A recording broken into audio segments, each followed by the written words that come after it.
I want to bring in Eugene Daniels, Politico White House correspondent and co-author of the Politico Playbook, as well as an MSNBC political contributor. Matt Dowd is senior MSNBC political contributor, and NBC's Vaughn Hilliard joins me here in the studio. Okay, I'm going to start with something brand new, Matthew Dowd. So our Stephanie Ruhle just sat down with Mitt Romney, who knows a few things about presidential debates, and she asked him about it. Let's just take a listen. I won't try to describe it. Let him do it. There's talk today about a presidential debate, maybe as early as June. I know debates were important to you. They certainly got you a lot of momentum in 2012. Do you think they matter today? In many ways, we know a lot about the two people running. Do you think it will impact votes, maybe even your vote? Well, the image that comes to mind is those two old guys on the Muppets, you know, that sat in the balcony. Statler and Waldorf. Statler yes. and Waldorf, all right? That's what comes to mind. But I actually think there will be a huge audience for these debates. I think people have very low expectations as to what President Biden will do. I think they have much higher expectations about President Trump and his combativeness. What are your expectations? Well, I share the public perceptions. We'll see what happens. Now, I've interacted with President Biden and find that we've had good exchanges, and he's capable, and I like the man. I know President Trump. I watch him in his rallies. He seems energetic and forceful, but, you know, rallies are kind of easy. You got a cheering crowd and you got teleprompters you can read. So how will they do in person? I don't know the answer to that, but I think America will be watching. You'll see much more of that, by the way, on the 11th hour. And our thanks to Stephanie for asking the key question just as this story was breaking, Matthew. But is he right? Will there be a lot of eyeballs? And do we have any idea how this might turn out? The first answer is easy. I think it'll be a huge audience. I mean, I think that since Donald Trump hasn't debated, he didn't debate through the whole primary. I think there's a pent up, feeling among his supporters. They really want to see it. So it'll get that. It'll get Democrats because obviously the concern of what this election might mean. I think overall independents are going to be very concerned to see, because that's ultimately who's going to decide this. Who of these two older gentlemen are most capable of being president of the United States in this auspicious time in this moment? So I think it'll be a huge audience. I don't know exactly what to expect.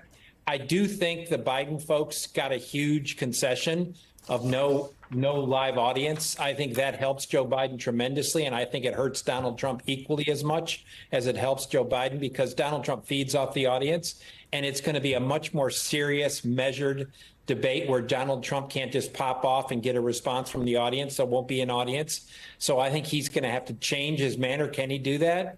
But I mean, I'm looking forward to it. I think it'll be great. And I think the American public, I think we could have the biggest audience ever for a debate. Literally the biggest audience ever.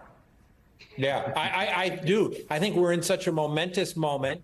And I think there's questions about both of these candidates' capabilities that I think the debate is going to get a big audience and could be much more important, and I think it will be much more important than whatever political advertising they spend millions and millions of dollars on.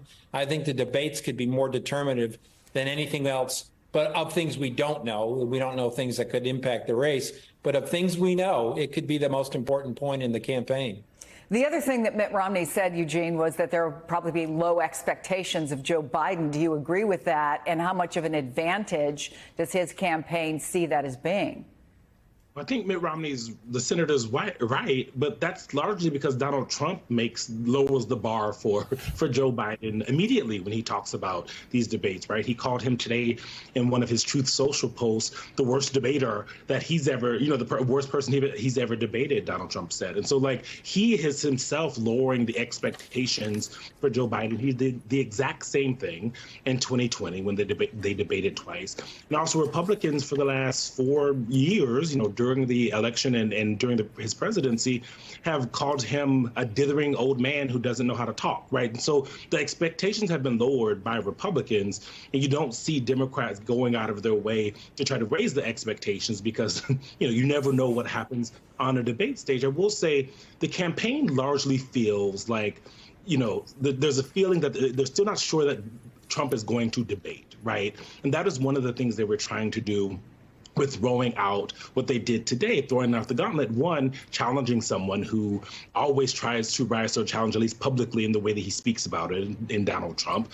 And so if he backs out at some point, they can always say, we are the ones who said we wanted to debate. We gave you parameters that you had to agree to, and you pulled out, right? And so there's always that. We don't know if Donald Trump is actually going to debate. He learned during the primary that he doesn't really need to. But also, as a journalist, I think they should debate 800 times, because the American people deserve to see these two men facing off as they go to vote. But also, you know, people know these two men. They've heard these two men. They've seen them debate before. And to Matt's point about the no audience, only one of them has done a no audience debate that we know of, and that's Joe Biden when he went against Bernie Sanders right before Bernie Sanders dropped out in 2020. And so those kinds of things are important in the way that they can prepare. But the Biden people are feeling really good, as you can see from their trolling online today.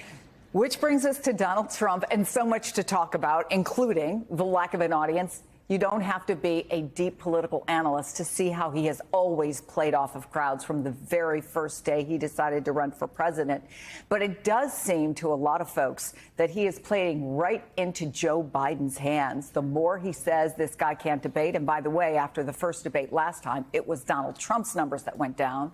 But he's lowering expectations while making it sound like he's the greatest debater ever. So raising expectations for himself, that doesn't seem like the best strategy. Right. And its first social media post of the morning calling Joe Biden the worst debater ever. And yet there was expectation setting for Joe Biden's State of the Union address earlier this year as well. And then in the aftermath of that, when folks saw that there was an energetic, lively Joe Biden who spoke before Congress, Donald Trump accused him of being on drugs that night. So the reality is that we're 43 days away from this first presidential debate here. And Donald Trump has done this before with Joe Biden. In 2020, he was calling him Basement Joe. He was too fearful. He was forgetting things. He was Sleepy Joe. We lived that. And in that first debate, what you saw were two men duking it out. Take a listen to it. Vote now. You're going to pack the Make court? sure you, in fact, let people know He doesn't want you're a to answer the senator. question. I'm not going to answer the question Why because would you answer that because question? the question you want to put a is lot of the new question Supreme Court is justice, the radical question, left. Will you Who shut is up, on, man? Listen, who is on your list, Joe? This Who's is on your so list? right. Gentlemen, I think This we've is ended so this. He's going to pack the unprecedented. Now, one thing to note from this here, by foregoing the commission and working with the commission, you know, that debate aired across 16 different networks. And so now this only airing on CNN, folks are going to have to be in tune and be very intentional about going to CNN for this. They may not just be like going to watch Survivor and then ultimately finding a presidential debate taking place. They're going to have to be very intentional about finding this. But again, we're 43 days away, and this is all going to become before the GOP and the Democratic Convention. And meantime, there was also a little bit of the snideness, if we want to call it that, a little pushing it of the knife and then turning it on this whole Wednesday theme by Joe Biden. Matt, you know, now he's putting T-shirts out. Said, let's have a debate on a Wednesday. For the record, this is going to be on a Thursday. Are we seeing a different Joe Biden? Well, I don't think we're seeing a different Joe Biden. I think the campaign, I think it was smart because they've stayed out of the whole court case. They've let the court case speak for itself. It's against Joe Biden. I mean, that it's against Donald Trump in the midst of this.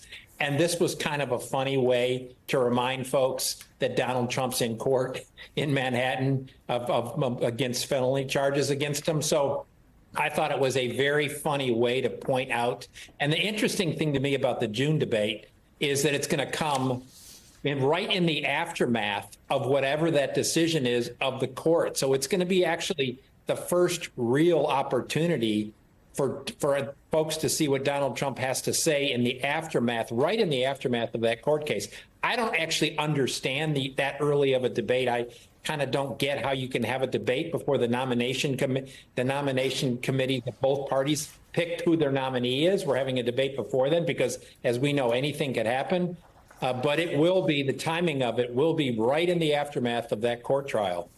Yeah, and we don't know what the outcome, Eugene, of that is going to be, but it clearly is one of the reasons that the Biden campaign wanted to move this up. They didn't want to wait until September. Talk to me about how they think June. And so I guess a lot of people might think June, too early, people going on vacation, kids getting out of school. How do they think this helps them? I mean, the biggest reason is early voting, right? So one of the complaints that we've heard from a lot of people, but from Democrats over the years, is that people have started to vote earlier and earlier, right? And so you have people going to make a decision possibly without having watched the two people who could be the president of the United States debate on a stage. And so that is something that they're trying to do here, right? And that's very clear in picking this June time period, is saying, okay, we know, and kind of accepting the reality of the world as it stands. These men are picked. You know, there's not the formal nomination process. There are obviously all the things that can happen, but we have been going through the motions of primaries for months now, right? For months now. So I think it's a realization and an acceptance of, like, why pretend like these decisions aren't made? I will say, you know, the biggest question I have is why 2 instead of 3?